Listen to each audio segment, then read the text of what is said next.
উত্তম মানুষটা হলো ওটাই যার থাকবে তাকওয়া, যার অন্তরে ভয় থাকবে। সব থেকে আমার কাছে উত্তম যার অন্তরে ভয় থাকবে না, সে কখনো উত্তম হয়ে যেতে পারে না রে গোলাম। সদা সর্বদা যদি আমি আল্লাহর কাছে মনোনীত হতে পারি, প্রিয় হতে চাই, তাহলে আল্লাহকে বলে ভয় করতে হবে, আল্লাহকে বলে ভয় করতে হবে। আল্লাহ ছাড়া ভয় কাউকে করা যাবে না।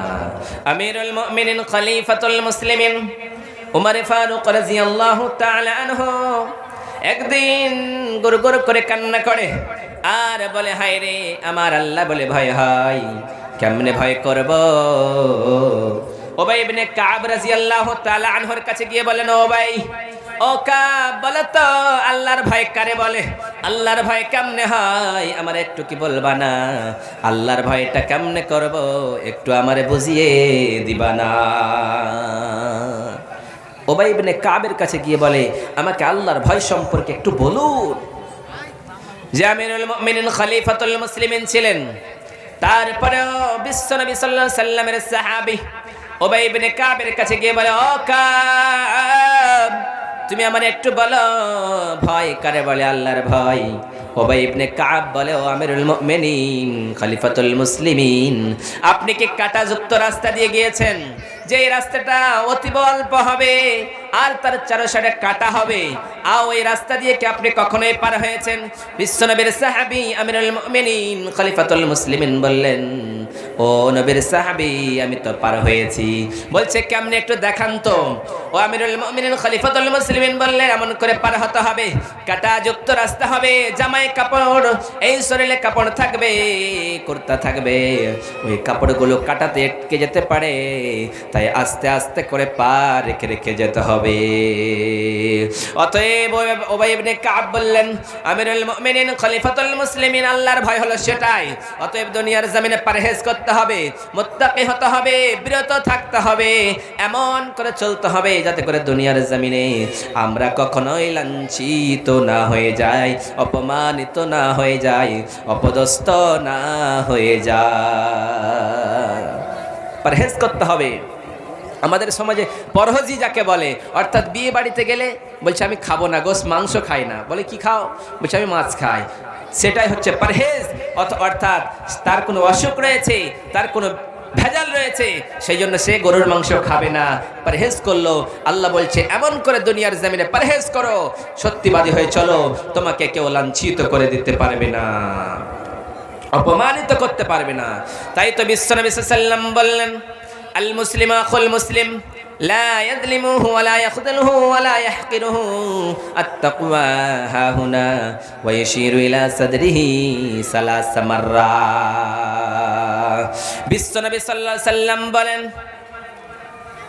বিশ্বনবী বললেন, আল মুসলিম আখুল মুসলিম, মুসলমান মুসলমান ভাই ভাই, এক মুসলমান অন্য মুসলমানকে কখনোই দুঃখ দিতে পারে না, কখনোই কষ্ট দিতে পারে না। আল মুসলিম আখুল মুসলিম লা ইয়াযলিমুহু, কখনোই জুলুম করতে পারে না, একজন ভাই অন্য ভাইয়ের উপরে অত্যাচার করতে পারে না। আজকে আমাদের ভিতরে সমাজে এমন হয়েছে, একজনের জমি অন্যজন দখল করে নেয়। কারো যদি কমজোর ভাই থাকে, অল্প বুঝের ভাই থাকে, ছোট ভাইটারে বেঈমানি করে জমিন থেকে দখল করে দেয়, নিজের নামে সেই জমিটা লিখে নেয়।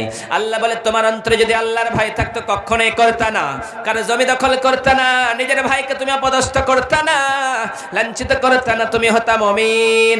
অতএব দুনিয়ার মানুষ আল্লাহকে বলে ভয় করো, লা ইয়াজলিমুহু, কখনোই জুলুম করানো যাবে না।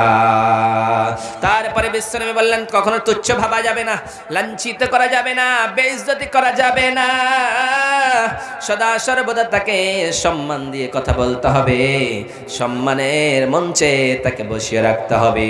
ওয়ালা ইয়াহকিরুহু, তাকে কখনোই ছোট ভাবা যাবে না, তাকে কখনো তুচ্ছ ভাববে না, তাকে কখনো ছোট ভাববে না, তাকে সদা সর্বদা বড়ই সম্মান দেবে। তারপরে বিশ্বনবী সাল্লাল্লাহু আলাইহি সাল্লাম বললেন, আত-তাকওয়া হাহুনা, তাকওয়া এখানে, তাকওয়া এখানে, তাকওয়া এখানে।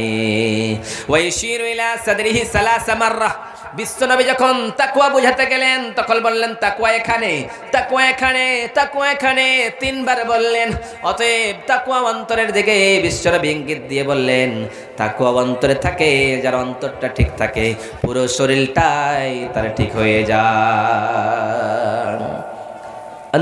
অন্তর যদি বিগড়ে যায়, নফস যদি খারাপ হয়ে যায়, তাহলে আপনার সমস্ত আমলগুলি বরবাদ হয়ে যাবে, আপনার জীবনটা নষ্ট হয়ে গেল, আপনার পুরো শরীরটা বেকার হয়ে গেল।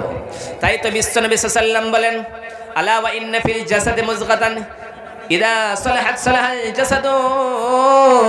বিশ্বনবী সাল্লাল্লাহু আলাইহি ওয়াসাল্লাম বললেন তোমাদের ভিতরে, তোমাদের শরীরের অঙ্গের ভিতরে এমন একটা গোস্তের টুকরা রয়েছে, ওই গোস্তের টুকরাটা যতদিন পর্যন্ত তোমাদের ঠিক, যতদিন পর্যন্ত ভালো থাকবে তোমাদের পুরো শরীরটাই ভালো থাকবে। যেই দিন ওই গোস্তের টুকরোটা শেষ হয়ে যাবে, যেটা খারাপ হয়ে যাবে, সেই দিন তোমার পুরো শরীরটাই বেকার হয়ে যাবে।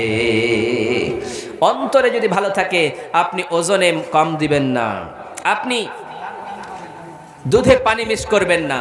একজনকে বলা হলো তুমি কি দুধে পানি মিক্স করো? বলছে না, আল্লাহর কসম আমি কখনো দুধে পানি মিশাই না।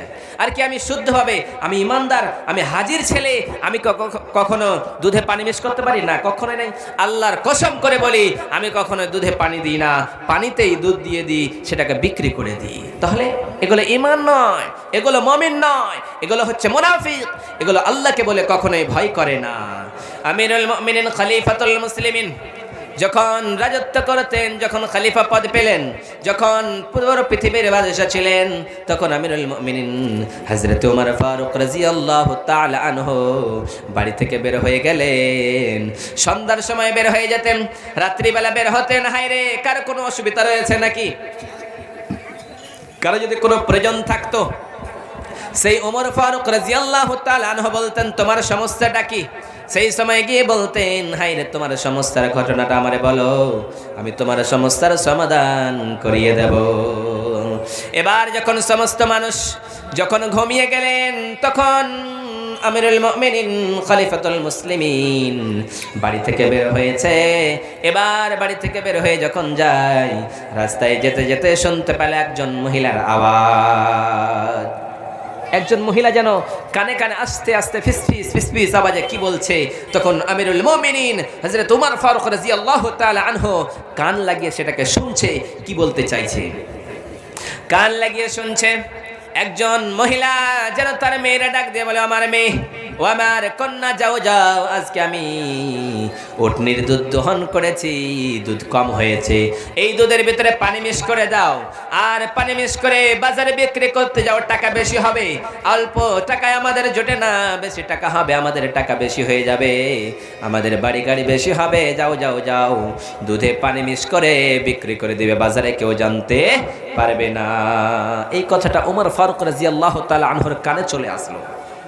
যখন কানে চলে আসলো, দাঁড়িয়ে গেলেন সেখানে, আর তার মেয়ে চিৎকার করে বলতে লাগলো, মা, কেন তুমি আমার দুধে পানি মিক্স করতে বলো?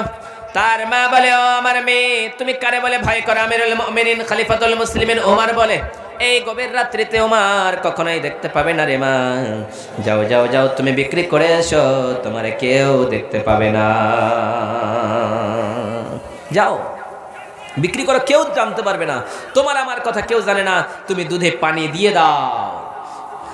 এবার আমিরুল মুমিনিন খলিফাতুল মুসলিমিন শুনছেন, তার মেয়েটা বলছে, আমার মা, ও আমার মা জননী, আমিরুল মুমিনিন খলিফাতুল মুসলিমিন যদি রাত্রের অন্ধকারে দেখতে না পায়, তাহলে আমাদের রব, সবার রব, সেই উমারের রব আর সাজিবের ওপর থেকে দেখতেছে রে মা, যদি উমারকে আমরা ফাঁকি দিতে দিয়ে দেব, ক্ষণিক্ষণের জীবনের জন্য উমারকে আমরা মিথ্যা কথা বলে প্রলোভনে আমরা ফাঁকি দিয়ে দিতে পারি রে মা, কিন্তু আমাদের রব, সেই উমারের রব, সারা পৃথিবীর মানুষের রবকে আমরা কখনোই ফাঁকি দিয়ে দিতে পারি না, অতএব মা, দুধে পানি মিশানো যাবে না।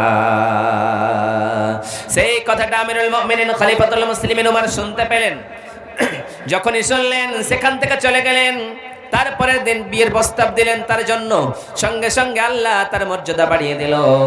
অতএব দুনিয়ার গোলাম, তোমরা যদি আল্লাহর ওকে ভয় করো, আল্লাহ সম্মান বাড়ায় দেবে, মুমিন মুত্তাকি বানিয়ে জান্নাতুল ফিরদাউস দিয়ে দেবে। নারী তাকবীর। অতএব ভয় রাখতে হবে। অন্তরে যার ভয় থাকবে, অন্তরে যার আল্লাহর ভয় থাকবে, সে